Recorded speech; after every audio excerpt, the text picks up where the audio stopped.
이 성경 기적 시리즈 중에 이 나사로를 살리신 이야기는 나인성 과부의 아들을 살리신 이야기, 그리고 야이로의 딸을 살리신 이야기와 더불어 죽은 자가 살아난 것을, 그런 기적을 우리에게 전해주고 있는 성경의 말씀입니다.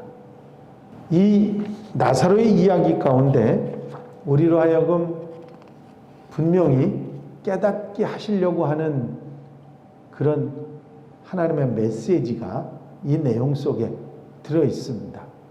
우리가 성경을 쭉 읽어가면서도 내용을 알 수 있지만, 여러분들이 말씀을 듣는 가운데 깨달음이 오면 아멘하고, 그리고 그 말씀의 메시지를 마음에 두고 살아가는 여러분들이 되시기를 바랍니다.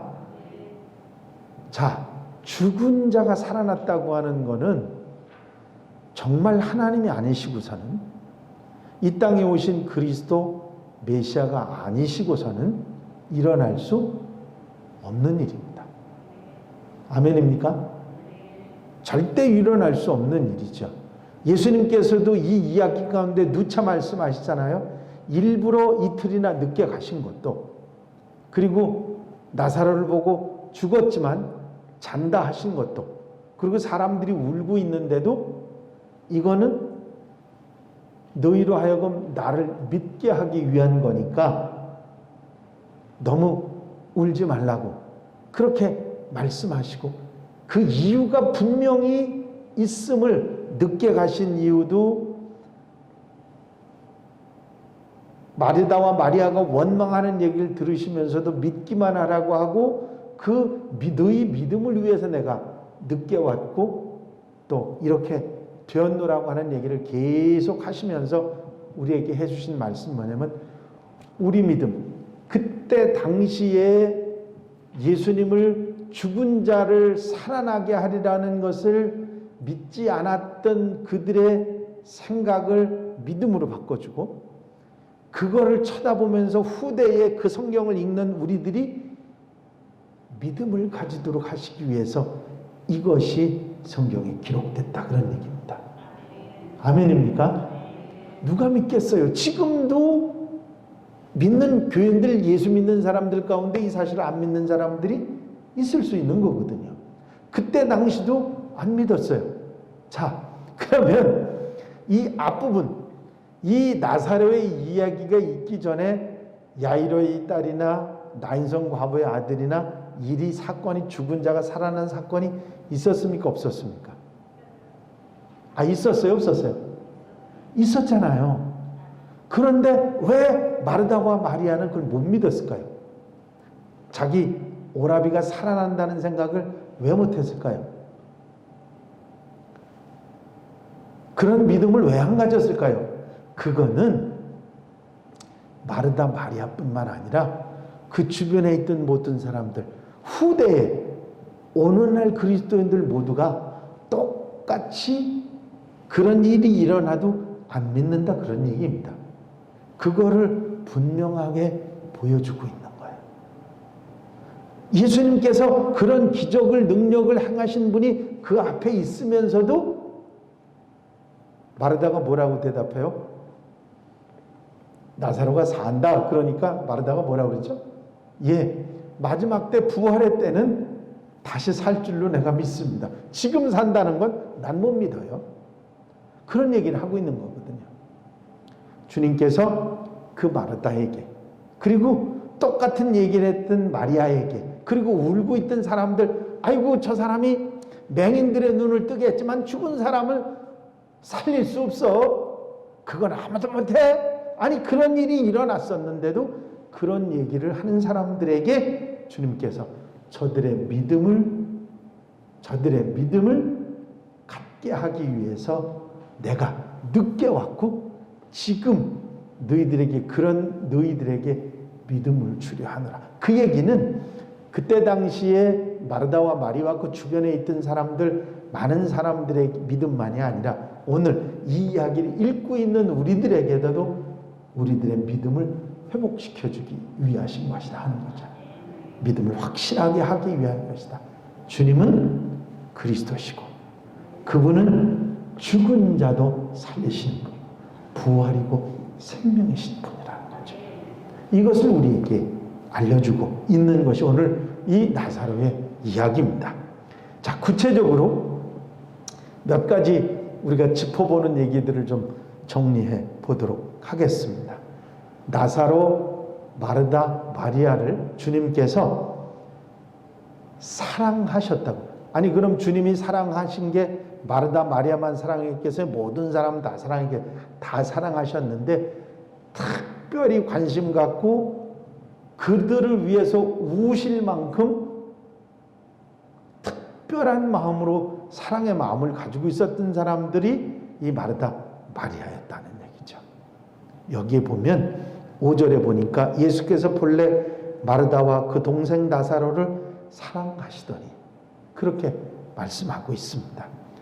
그런데 그 중에 마지인 나사로가 병이 들어서 예수님께 연락을 합니다. 나사로가 죽을 것 같아요. 오빠가 죽을 것 같아요. 오라버니가 죽을 것 같아요. 주님 빨리 오셔서 그 병에서 건짐받게 해주세요. 병은 다 고치셨잖아요. 죽을 병도 다 고치셨잖아요. 그런 믿음을 가지고 사람들을 보냈는데 병들었다고 하는 나사로가 병들어 이제 죽게 됐다고 하는 소식을 들은 주님께서 이틀을 더 머무르시고 안 가시는 거예요. 왜 그러셨을까요? 나중에 말씀하셨죠. 너희 믿음 때문이라. 너희들이 믿음이 연약하기 때문에 믿음을 제대로 믿음을 갖도록 하기 위해서 내가 이틀을 더 머물렀다. 제자들은 그렇게 생각 안 했어요. 예수님께서 안 가시니까 그래 유대로 돌아가면 예수님이 붙잡혀가고 감옥에 가고 힘들으실 테니까 안 가시는 거야. 잘 됐어. 우리도 안 가니까 좋다. 그렇게 생각했던 거거든요. 그런데 이틀이 지난 다음에 가시겠다는 거예요. 그냥 유대로 돌아가는데 어디로 가냐면 나사로한테 가신다는 거예요. 그것도 지금 자고 있으니까 깨우러 간다는 겁니다. 제자들은 펄쩍 뜁니다. 아니 주님, 나사로가 병들었다고 소식이 왔을 때 바로 가셔야 되지 어떻게 지금 가시면 나사로가 벌써 죽었을 겁니다. 죽었다는 소식을 들었을지도 몰라요. 그랬는데 주님이 그제서야 가신다니까 이게 웬일입니까? 그러니까 도마는 뭐라고 하냐면 주님과 함께 우리 죽으러 가자. 주님께서 나사로를 살리시러 가는 게 아니라 죽으러 가시는 거니까 우리도 함께 죽으러 가자. 그런 얘기를 합니다. 그런데 주님은 그런 생각이 아니고 오직 제자들과 그 많은 사람들에게 믿음을 갖게 하기 위해서 어떤 믿음? 예수는 그리스도시라. 예수는 구원자시라는 것. 어떤 상황, 어떤 어려움 가운데서도 건져주시는 분이라는 것. 그거를 알게 하시기 위해서 일부러 기다리셨고 이틀이 지나 벌써 이틀이 지나 이 지금 죽은 지 나흘이 됐다고 그랬으니까 사흘이 지났다고 그랬으니까 예수님한테 소식을 보냈을 때 이미 나사로는 그날 죽었어요. 그날. 그랬는데도 이틀이 지난 다음에 주님께서 유대로 돌아가자 그러신 거거든요. 사흘이나 지난 다음에 주님 돌아가셨어요. 다른 야이로의 딸이나 난성 과부의 아들은 죽은 지 얼마 안 된 그런 상황에서 주님께서 살리셨지만 나사로는 이미 무덤에 갔다 다 칭칭 동음해가지고 가서 무덤에 가서 있는 그런 상황이었습니다. 여러분 저기 지금 우리 십자가 위에 걸쳐놓은 저 천이 저희 물을 들여서 그렇지 저게 세마포입니다. 그때 당시에 가장 좋은 그런 옷감입니다. 그거를 시신에 우리 이제 삼배로 하듯이 똑같은 그 삼배가 지금 요즘에 여러분들 아시지만 그게 보통 고급 아니지 않습니까? 대단한 고급이잖아요. 그렇죠? 아닌가? 굉장히 고급 아닙니까? 그거는 쉽게 구하지도 못해요. 삼배는. 그런데 그게 세마포도 그런 거였어요. 아주 귀인들 왕들이 입는 옷감입니다. 그런데 그 세마포를 마지막 시신에 감아요. 이스라엘 사람들이 시신에 통통 감아가지고 그래가지고 장례를 치르거든요.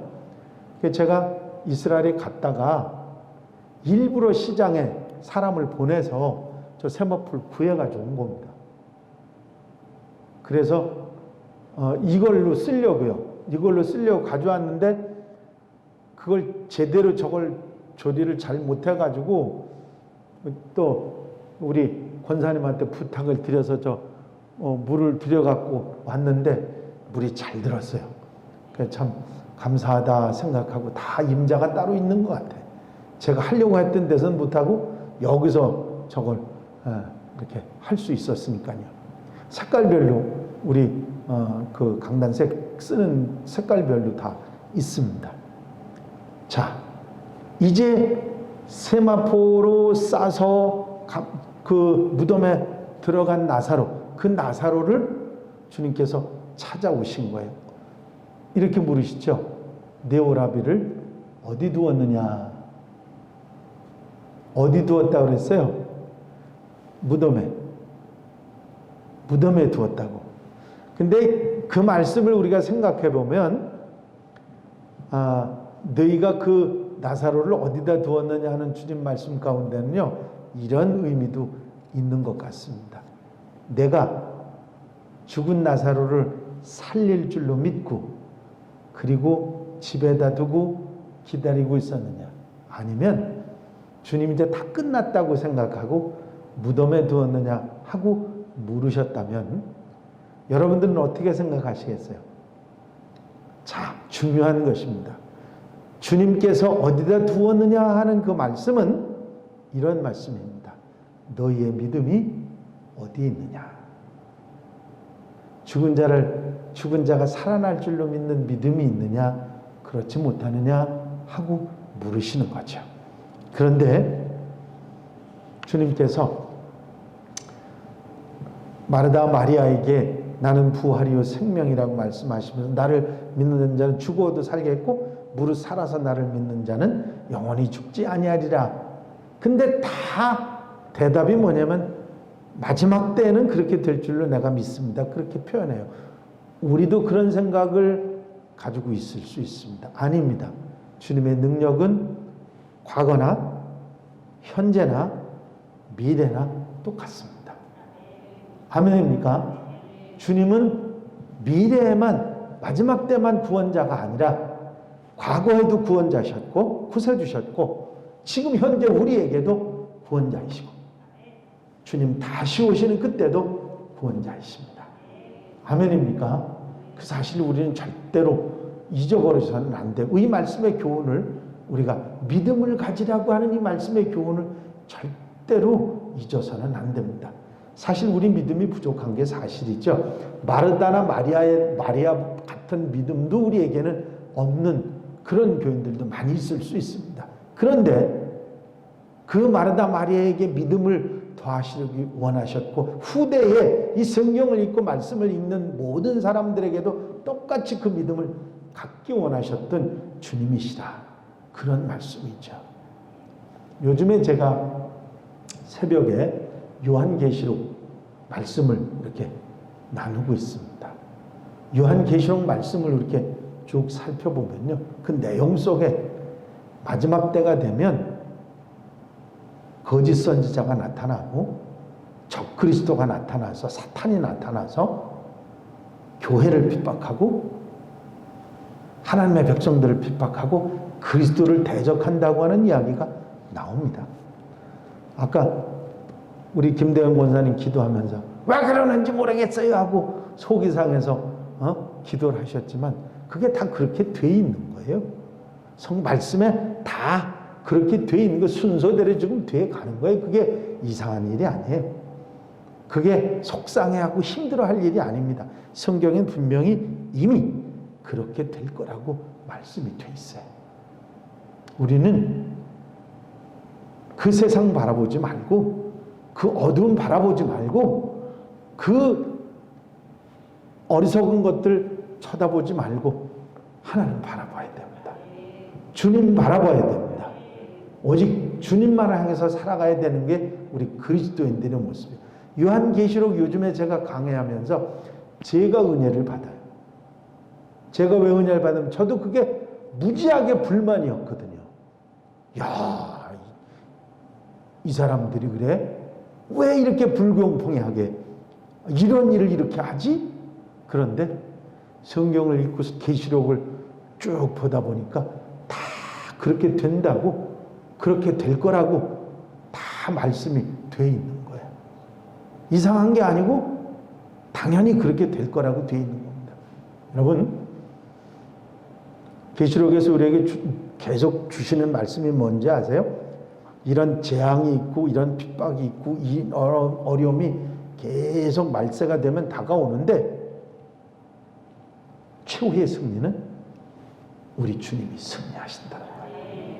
마지막 승리는 주님이 승리하시고 주님이 사탄의 권세, 적그리스도의 권세, 거짓 선지자를 다 무너뜨리시고 승리하신다고 하는 거예요. 그리고 하나님의 백성들이 승리하게 된다고 하는 것이 말씀의 결론입니다. 여러분, 믿음 가지셔야 됩니다.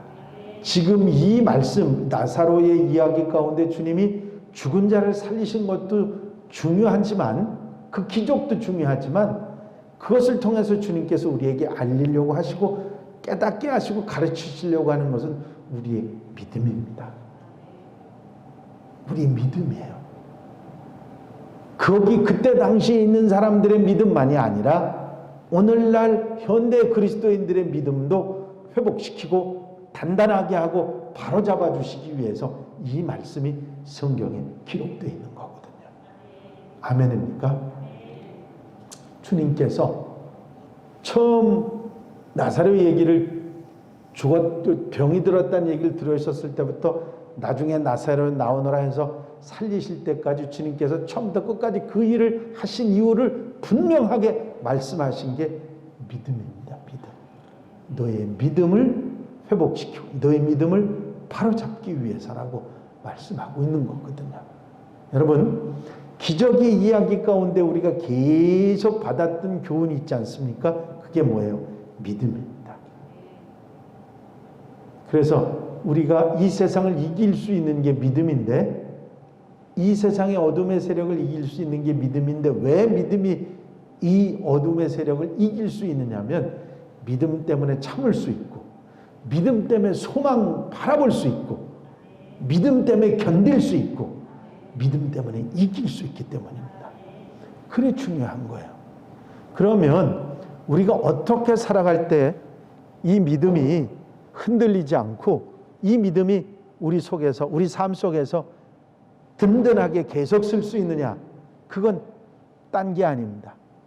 예배입니다. 예배. 이 예배가 우리에서 흔들리지 않을 때, 하나님을 향한 우리의 마음이 흔들리지 않을 때 우리 믿음이 바로 서는 거거든요. 아멘입니까? 그래서 지금 적그리스도가, 거짓 선지자들이 예배하는 자들을 흔들잖아요. 예배하는 자를 저는 이번에 이 코로나19로 예배가 이렇게 흔들리는 걸 보면서 이게 하나님의 뜻이 분명히 있다는 사실을 깨닫습니다. 여러분, 무슨 일이 있더라도 예배는 포기해서는 안 됩니다. 아멘입니까? 어떤 상황, 어떤 경우가 된다 할지라도 예배, 여러분들이 이게 비대면 예배든 대면 예배든 정성을 다해서 하나님의 숨결을 느낄 수 있는 그런 예배가 돼야 합니다.